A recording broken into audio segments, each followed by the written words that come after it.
Department চাইছিল 50-50 দেয়নি, বন্ধ করে দিয়েছে। বোকা তো দিতে পারতো না, লোকাল ছেলেগুলো আছে 2-1 টাকা করে কামাই করে রোজগার করলে হয়, এগুলো নাই বুদ্ধি। নিজের পেট ছেলে বলালে হয়।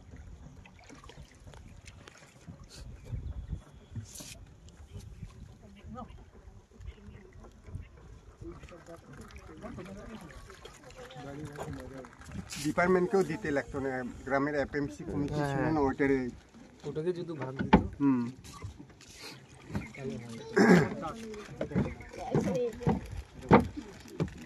শব্দ করে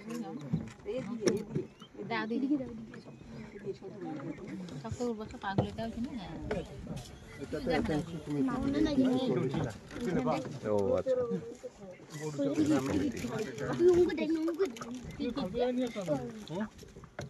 মানে ডিপার্টমেন্ট